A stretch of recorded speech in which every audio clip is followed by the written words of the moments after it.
Hello മച്ചാമാരെ, ആവേശം മൂവിയെ കുറിച്ച് സംസാരിക്കാനാണ് വന്നിരിക്കുന്നത്. ഒരുപാട് പേര് കണ്ടെന്നറിയാം, എന്നാൽ കുറച്ച് പേര് കാണാനുണ്ടായിരിക്കും. അവർക്ക് വേണ്ടിയാണ് ഈ വീഡിയോ.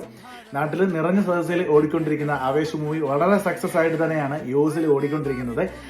ഇന്നലെ നമ്മൾ രണ്ടാമത്തെ പ്രാവശ്യം ആവേശം മൂവി ഫാമിലിയോടൊപ്പം കണ്ടു. അത് കഴിഞ്ഞാണ് ഈ റിവ്യൂവിനെ കുറിച്ച് ആലോചിച്ചത്. മറ്റൊന്നുമല്ല, നമ്മുടെ ബാംഗ്ലൂർ ലൈഫ്, നമ്മളൊക്കെ ആരെങ്കിലുമൊക്കെ ബാംഗ്ലൂർ പഠിച്ചവരോ അല്ല താമസിച്ചവരോ അല്ലെങ്കിൽ ഏതെങ്കിലും രീതിയിൽ വർക്ക് ചെയ്യാനായിട്ടൊക്കെ ബാംഗ്ലൂർ ഉള്ളവർക്ക് ഒരുപാട് കണക്ട് ചെയ്യുന്ന ഒരു സിനിമയാണ് ആവേശം.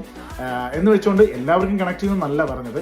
രോമാഞ്ചം എന്ന സിനിമ വളരെ സക്സസ് ആയി ഓടിയപ്പോഴും ഇത്ര റെക്കോർഡുകൾ പൊളിച്ചപ്പോഴും ഒരുപാട് പേർക്കത് വർക്കാകാതിരുന്നു. ഒറ്റയ്ക്കിരുന്ന് കാണേണ്ട പടമല്ല ആവേശം. എന്നാൽ രോമാഞ്ചം ഇഷ്ടപ്പെട്ട ഏത് ഓഡിയൻസിനും അതിന്റെ 10 മടങ്ങ് ഒരുപാട് ഇഷ്ടപ്പെടുന്ന ഒരു പടമാണ് ആവേശം. അടിപൊളി ഒരു എന്റർടൈൻമെന്റ് ആണ്. കോമഡിക്ക് കോമഡി, അതിൽ ആക്ഷന് മാസിന് മാസ്, അങ്ങനെ കൊടുത്തിരിക്കുന്ന ഒരു ജേണറാണ് ഈ പടത്തിന്റെ ഉള്ളത്.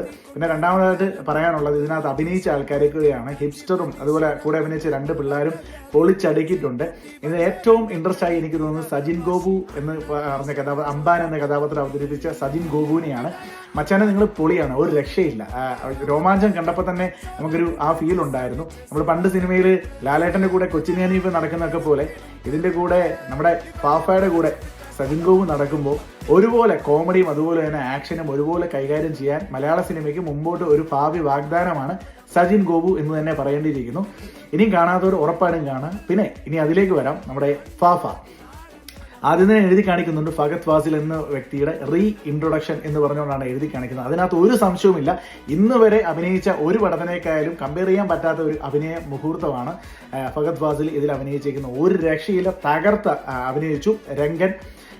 രംഗൻ ചേട്ടൻ എന്ന് പറഞ്ഞ കഥാപാത്രം നമ്മൾ കണ്ടുമറന്ന ഒരുപാട് കന്നഡയിൽ അല്ലെങ്കിൽ ബാംഗ്ലൂരൊക്കെ കണ്ടുമറന്ന ഒരുപാട് പേരുമായിട്ട് ഭയങ്കരമായിട്ട് കണക്ട് ആയിട്ട് പേഴ്സണലായിട്ട് എനിക്ക് തോന്നി. അതുപോലെ നിങ്ങൾ പലർക്കും തോന്നിയേക്കാം, ബാംഗ്ലൂർ ഉള്ളവരാണെങ്കിൽ. അല്ലാത്തവർക്കാണെങ്കിലും ഒരു പക്ക എന്റർടൈൻ മൂഡിൽ ഒരുപാട് ഫാമിലിയൊക്കെ ആയിട്ട് ഒരുമിച്ചിരുന്ന് കാണാൻ പറ്റുന്ന ഒരു പടമാണ്. ഒരിക്കലും നമ്മൾ മസിൽ പിടിച്ച് കാണേണ്ട പടമാണ് അല്ല ഈ ആവേശം മൂവി. ആവേശം മൂവി എന്ന് പറഞ്ഞാൽ പക്ക ഒരു എന്റർടൈൻ മൂവിയാണ്. ഒരുപാട് കൂട്ടുകാരോ അല്ലെങ്കിൽ ഫാമിലിയോ എൻജോയ് ചെയ്യാൻ താല്പര്യമുള്ളവർ ഒരുമിച്ച് പോയിരുന്ന് കാണുക കേട്ടോ. അപ്പം സൂപ്പർ പടം, ഒന്നും പറയാനില്ല. ഇറങ്ങിയ എല്ലാ പടങ്ങളും അടിപൊളിയാണെങ്കിലും ഒറ്റയ്ക്ക് വന്ന് ഒരു സൈഡ് തൂക്കിയെടുത്ത് പോയ പോലെയാണ് ഫഹദ് ഫാസിൽ ഇതിനകത്ത് ചെയ്തിരിക്കുന്നത്. മുമ്പോട്ട് ഇപ്പം മലയാള സിനിമയുടെ നല്ലൊരു കാലമാണ്. മുമ്പോട്ടും ഒരുപാട് നല്ല പടങ്ങൾ ഇറങ്ങാതിരിക്കുന്നു. എല്ലാം വരട്ടെ, എല്ലാം അടിപൊളിയായിട്ട് പോട്ടെ, നമുക്ക് ഒരുപാട് നല്ല ചിത്രങ്ങൾ കാണാൻ സാധിക്കട്ടെ. അപ്പം ബൈ. ആവേശം മിസ്സാക്കരുത്. യുഎസിലുണ്ട്, എല്ലാ തിയേറ്ററും നല്ല ഷോ ആയിട്ട് മുന്നേറിക്കൊണ്ടിരിക്കുന്നു. ബൈ. ഒരു കാര്യം പറയാൻ മറന്നു, എടാ മോനെ.